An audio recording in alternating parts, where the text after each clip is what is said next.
We've been busy. We took over 2 months crashing with our parents, first with Mike's in Pennsylvania and then with mine in Ohio, to complete some major upgrades on our rig. Now let's show you what we've been up to.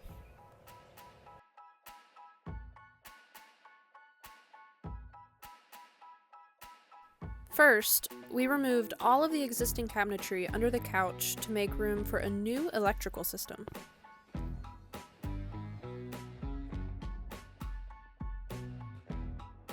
So you all just leave yours on all the time because you have enough battery, so you don't mind that little bit of draw. We consulted with Greg and Ginger of Driven to Adventures to design our new system using 2 wrecked Tesla S batteries. They teach classes at the Overland Expos about how they did this for their converted ambulance, which is where we first heard the idea.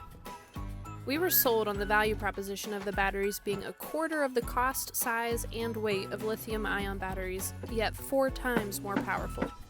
We're building the housing for the electrical components in Pennsylvania using Mike's dad's woodshop and free labor. Once we're in Ohio, we'll complete the electrical work using more free labor and electrical expertise from my dad. We found it really easy to remove the existing cabinets in the Scout to make way for our custom build. Mike and his dad rebuilt the cabinetry around the housing for the Tesla batteries and added drawers where the open-faced cubbies used to be. We're big fans of drawers. They just make these lower spaces much easier to access and use. With everything assembled and fitting properly, it's time to paint. After considering many options, we landed on a cool-toned white paint for the cabinets to lighten up our living space. And I also just couldn't resist opting for a minty green accent color, which, if you know me, you know it's my favorite.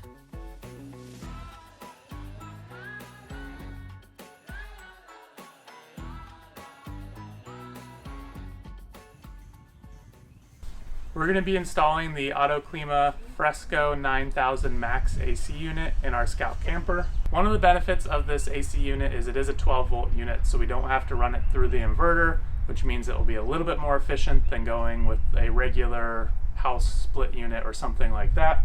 Another benefit is it is 3 separate components, so that gives us a little bit more flexibility when we're installing it, because a lot of the other AC units that we were looking at had, the external component, and then the internal component was a little bit larger, which is really tough to find a place to put it in the Scout without causing some other issues.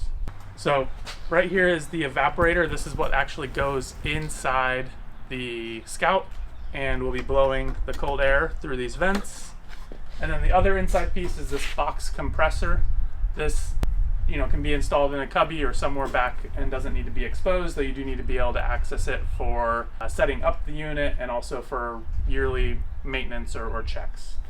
And then this is the condenser that actually mounts on the outside of the Scout. And then we'll be having hoses that run into the Scout, going to the evaporator and then through the box compressor and then back to the condenser.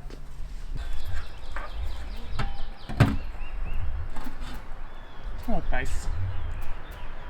Especially black. Yeah.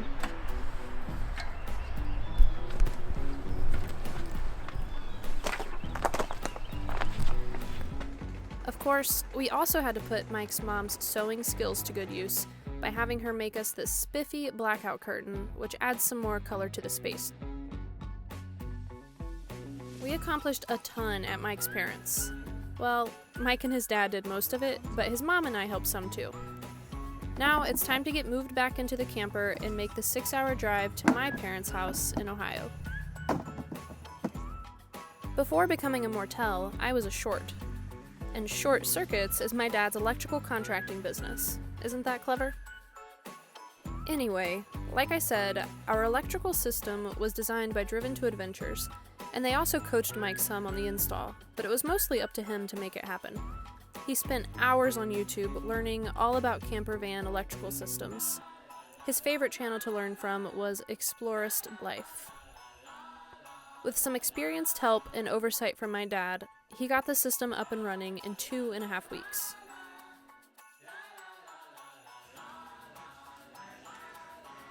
The last item on the long to-do list was the flooring. I had spent hours searching online for a peel and stick tile that was both fun and in stock.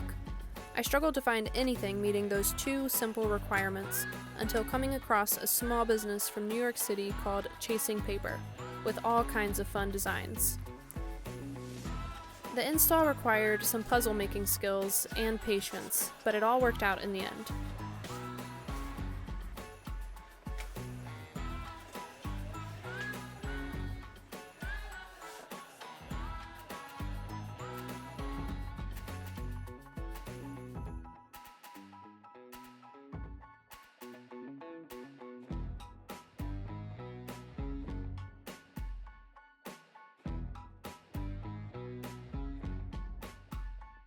Okay, are y'all ready to see the final product?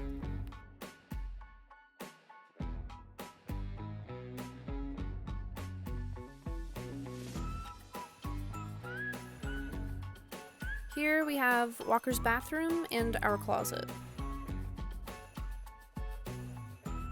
And the various components of the AC.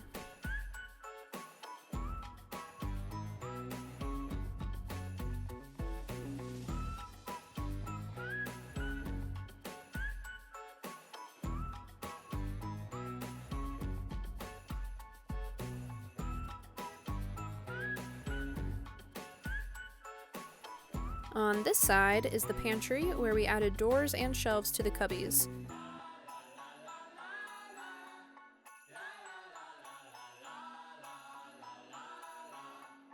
The top is for food, and the bottom is where we store our Dometic GO water jugs, which feed to our new battery-powered Dometic GO faucet.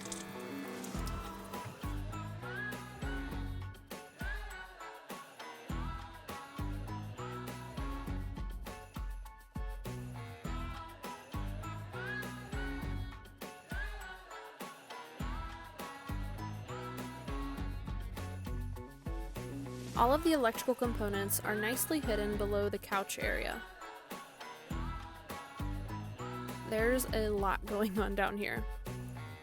If you're interested in building a system like this, reach out to Driven to Adventures. We'll leave their info in the description. It's been a lot of work, but we're really happy with how it turned out. Walker and Granger seem pretty pleased too. We'll share more about how all the upgrades are working out for us in future videos, and stay tuned for an updated full rig tour coming soon. We're rolling. We're going to be installing the Autoclima Fresco. Nope, hold on. Autoclima, is that how you would say it? Autoclima. Autoclima? Yeah. Italian. Just causing more issues for us to... I'm just going to cut that part off and let me restart. Granger, no. Do you want to be in the video, Granger?